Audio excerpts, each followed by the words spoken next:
Emily Goligoski with the Women 2.0 in Conversation series here at Perisoma with Julia Hartz, the co-founder of Eventbrite.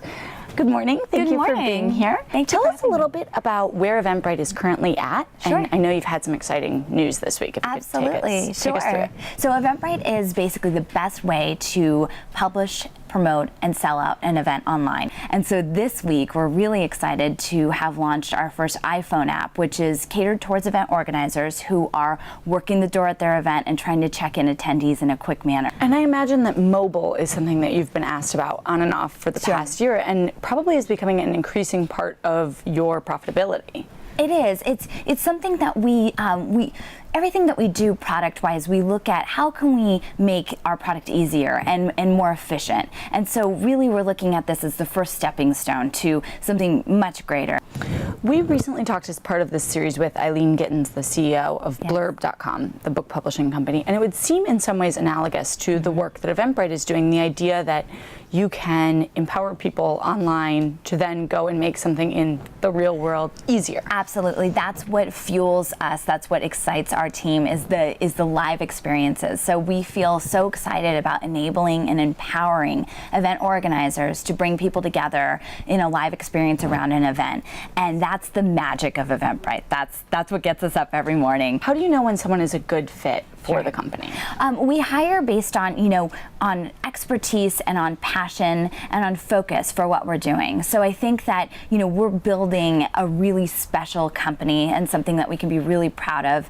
But really it's that passion and that drive to change an industry, to be part of this disruptive business model that really gets us excited when we meet new candidates. And so how do you decide who manages what? And I imagine that's kind of been an ongoing process in the years you've been in business. Absolutely. So when we first began, we were 3 people for 2 years. So we were a live service and we were building our product, but we were iterating on it for 2 years, very product focused. So the way that we divided up the company during these 2 years of bootstrapping and not taking salaries was Kevin was sort of the overall strategist and product development. I took on marketing, customer service, and finance, and Renaud built the site. And it was a beautiful thing to have Renaud in Paris because we had this 24-hour dev schedule where Renaud would build the site while we were sleeping and we'd QA during the day. What have been some maybe unexpected roadblocks along the way?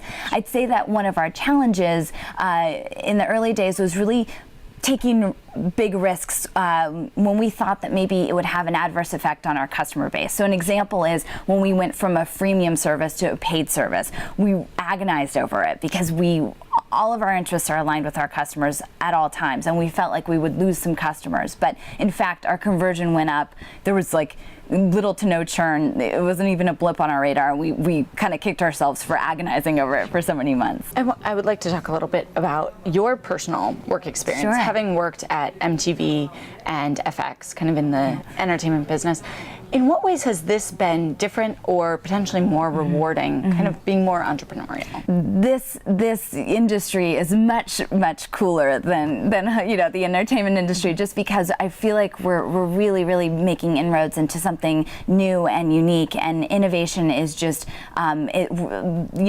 south of market especially is just teeming with innovation and creativity. And for people who are maybe have a steady, daily work life, what recommendation do you have of knowing when the idea is worth making a sacrifice for? Because I imagine that was a challenge. Yeah, absolutely. I think you have to do it. So you just have to leap. I mean, we are sort of big believers in, not talking too much about the idea before you actually just build it. What part of the idea do you think most resonated with funders after that 2 years of bootstrapping and building?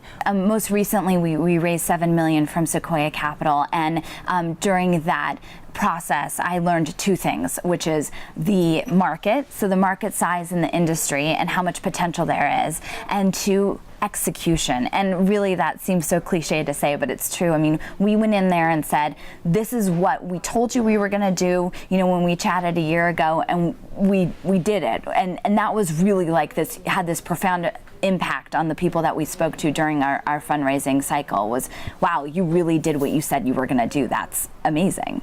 What what would you like to see happen, let's say, over the next 2 years for Eventbrite? Sure. Over the next 2 years, I'd love to see us, be the market leader in the sort of long tail of events, so small to medium-sized events, and really be able to propel that enablement and empowerment. That's what we're really, really passionate about. Our 5-year goal is to be the only place you would ever go to buy a ticket for any event you would ever attend. So there's a lot between here and there. The thing that I think is really important to mention is that you and Kevin have a small daughter. We do. And I imagine that becomes a scheduling challenge Yes. as far as your work as co-founders. Yeah, so I think that overall, so working together, we had to have a motto, and that really came from our mentors, Michael and Sochi, which was divide and conquer. Don't work on the same thing at the same time. You get somewhere 2 times faster if you have complementary skills and can work in tandem. So we've taken that and applied that to being parents as well. And in seeking that first round of capital, were you asked at all about being married to one of the co-founders? Because I imagine that becomes a tricky question for people to wrap their head around as far as, will this work? Sure. My perception of it is that in any partnership, you have to make sure that those partners are in a healthy relationship. It doesn't matter if you're related or if you're married or, if you're 2 strangers. And so I'd say that the amount of concern that or questions that we received were completely on par with what anybody would receive. I think we got asked generally, how do you work together and how does that work? But I think it's, from our point of view, it's important for any partnership to know where their boundaries are and how they operate together. Last question for you. When you first walk into the Eventbrite offices, there is a monitor that shows kind of in real time where ticket sales are happening around the world. Yeah. And I'm curious about some of the events that you've seen just kind of come through the network. Honestly, every day we're surprised by a new event, and we share events constantly among the team, and it's so exciting to see all the different kinds of events that can happen, by using Eventbrite. Well, thank you so much. This was a real pleasure.